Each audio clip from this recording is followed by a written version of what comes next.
Assalamualaikum warahmatullahi wabarakatuh. Selamat pagi anak-anak, bagaimana kabar kalian? Semoga kita semua senantiasa sehat selalu dan bersemangat menjalani program pembelajaran jarak jauh. Anak-anak, jika anak-anak beraktivitas di luar rumah, jangan lupa menggunakan masker, mencuci tangan dengan sabun, dan mematuhi protokol COVID-19. Anak-anakku, sebelum kita memulai pelajaran pada hari ini, alangkah baiknya kita memulai dengan sama-sama berdoa menurut keyakinan kita masing-masing. Berdoa, mulai.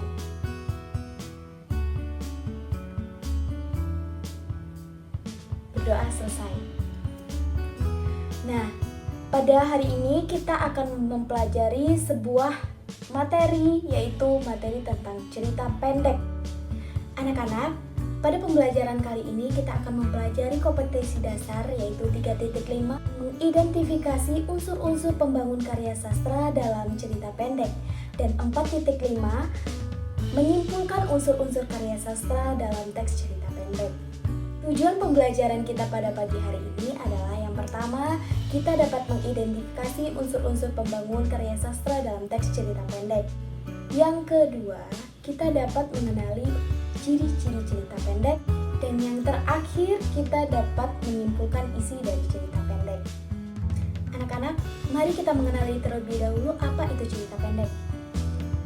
Apakah ada dari anak-anak di sini yang senang membaca atau gemar membaca? Tenang saja. Untuk anak-anak yang tidak gemar membaca, Ibu menyarankan untuk membaca cerita pendek sebagai permulaan. Mengapa cerita pendek?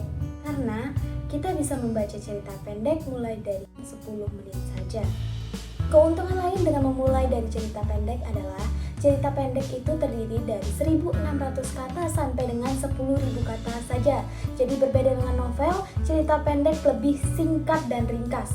Dalam cerita pendek itu terdapat satu tema yang mendasari cerita tersebut. Nah, biasanya cerpen berfokus pada tema-tema yang terjadi di kehidupan sehari-hari. Jadi, cerpen tidak jauh-jauh dari kehidupan kita.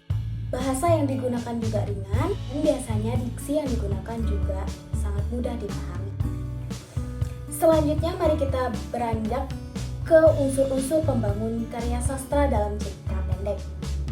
Cerita pendek ini terdiri dari dua unsur yang saling mengikat, yaitu unsur intrinsik dan unsur ekstrinsik.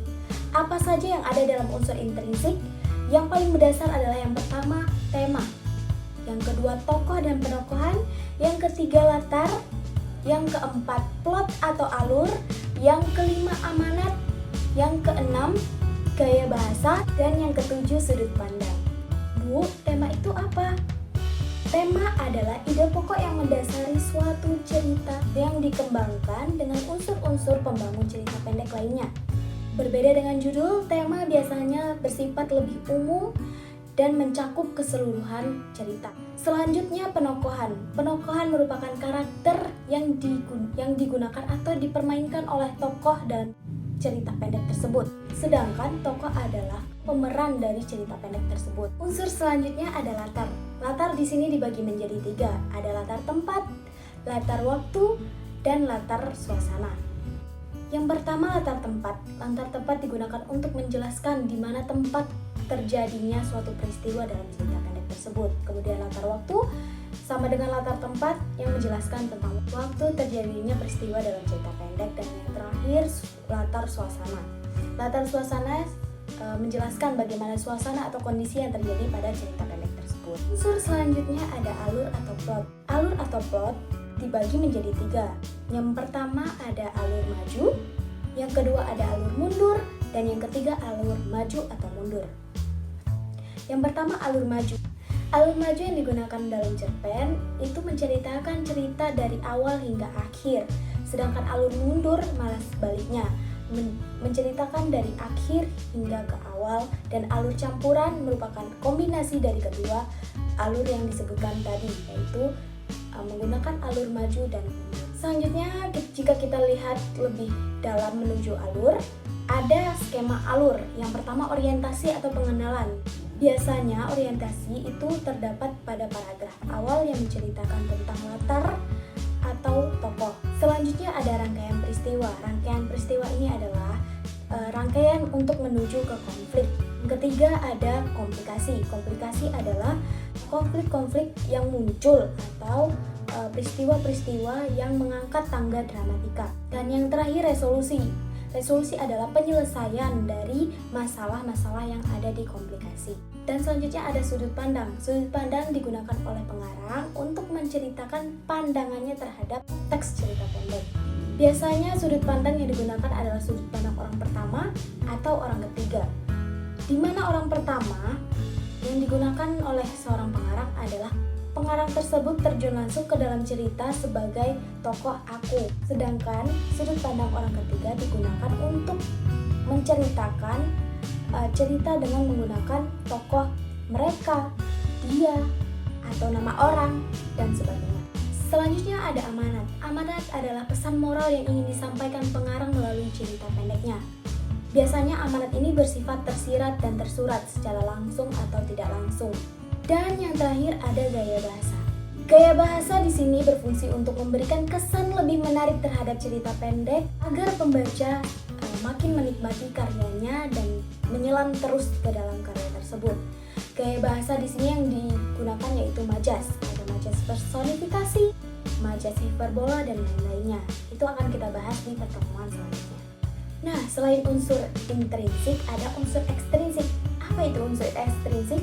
Unsur ekstrinsik adalah unsur yang terbangun dari faktor pengarang. Faktor apa saja? Faktor-faktor yang mempengaruhi pengarang menulis cerita pendek tersebut. Ada faktor lingkungan, latar belakang pendidikan, latar belakang ekonomi, value-value yang didapatkan di masyarakat, dan lain sebagainya. Selanjutnya menyimpulkan unsur-unsur pembangun karya sastra dalam cerita pendek.